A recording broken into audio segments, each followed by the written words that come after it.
So at the risk of this not working like at all, I so we just did a live stream, and afterwards I watched my regular cartoon because that was my deal with my system, uh, this alternate personality system, um, and after that it's the deal that we write in the journal. And while I was writing in the journal, I was talking with one of my alters, Maggie, and I asked because they came out briefly in the live stream. People might not have noticed because it wasn't as obvious as the laughing with Skittle last week, but they came out briefly in the live stream. They're a very positive person, and they came out for maybe 5-ish seconds, and then they left. And I asked if it was they left because they were embarrassed for having spoken, and they said you were embarrassed. In other words, me, and they were right because I was embarrassed. And so I think that they went away quickly, whereas they sometimes surface for longer, and rarely surface for just a moment like that. Um, and so I said, well, would you like to be longer in a video? And they really would like to speak with people. And I think that, anyways, I think that I'm drawing this on too much. I think that I should just let them talk if they want to talk. Do you want to talk? I've never done this before, to purposefully try to switch in a video, and I'm not that dissociated right now. I don't know if she's kind of getting camera shy. Okay.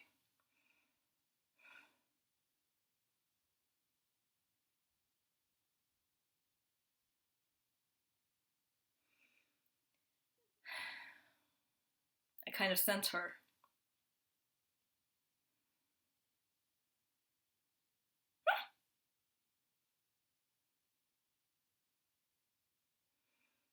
She smiles a lot.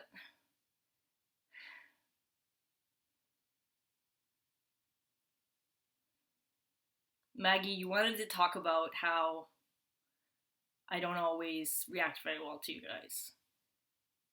Oh, you mean well.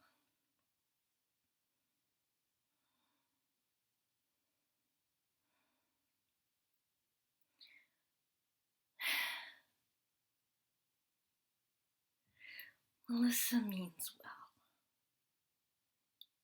She doesn't know sometimes that we hurt too.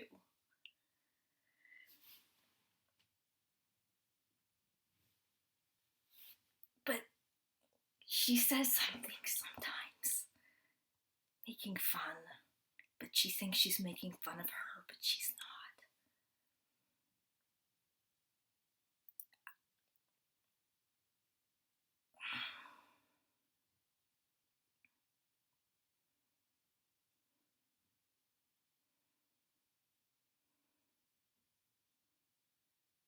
I remember I said something about I was making light of something Maggie said once about how a beam of light outside was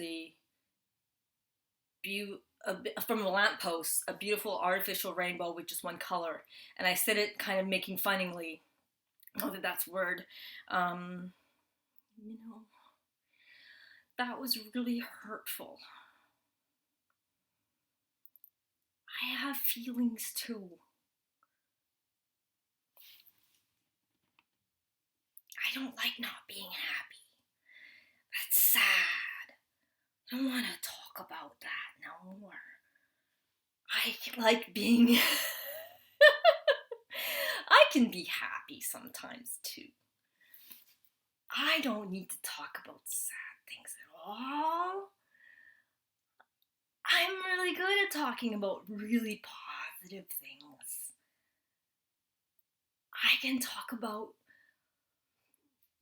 Let's talk about rainbows. I like rainbows. We watched a cartoon. It wasn't that good either. But we liked it. We liked that we were watching a cartoon. Things are fuzzy.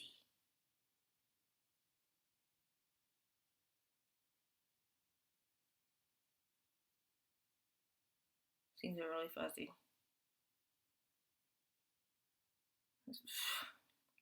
I'm probably not gonna post this. Wait, Maggie, are you mad if I don't post this? Yes, I'm embarrassed. I'm sorry. She said that inside. She knows that I'm embarrassed and she doesn't want to talk anymore because I'm embarrassed. Which just sucks to be me and sucks to be her because, I mean, am I even gonna post this?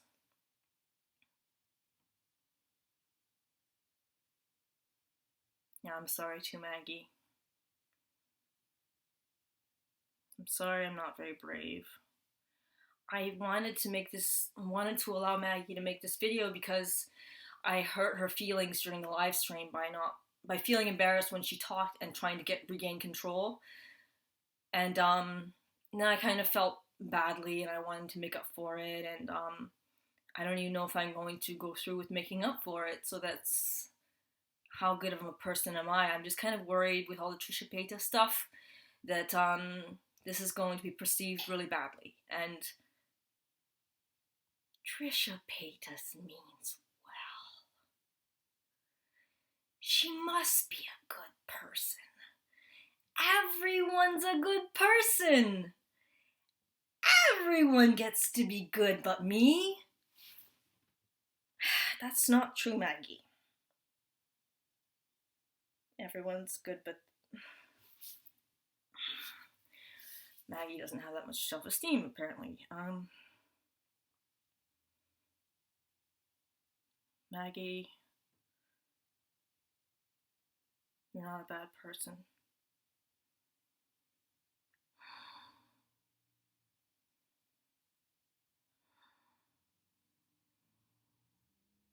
I don't know what I'm gonna do with this video. I think that I'm trying not to be embarrassed, but Trisha Paytas stuff, you know? And some people might wonder why I haven't always been talking about DID. I brought it up in the live stream.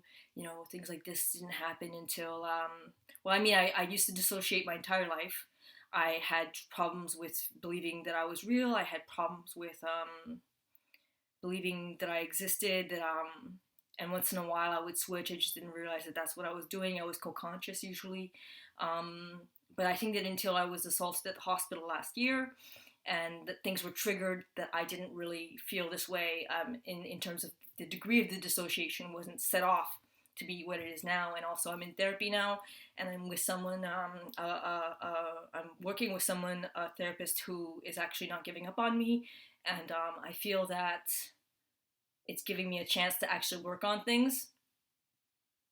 So it's kind of two things together that are working together to make it so that the dissociation is stronger and I'm having more symptoms, and also the fact that I know about it now. Ever since I knew about it, I've been more like realizing, okay, that is what it is, and I'm feeling two feelings at once, two thought strains at once, while both are being real, well, sometimes they're contradictory.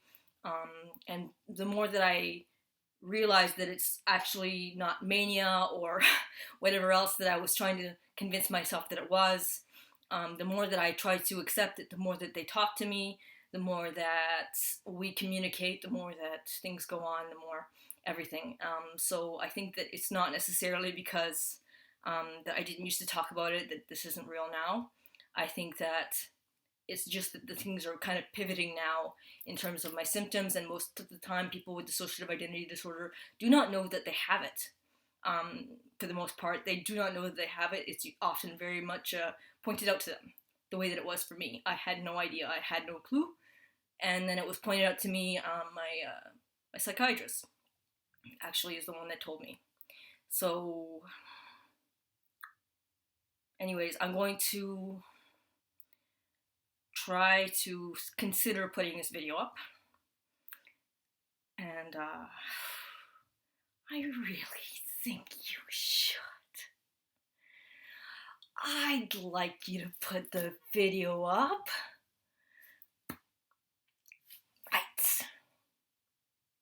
Okay. Okay.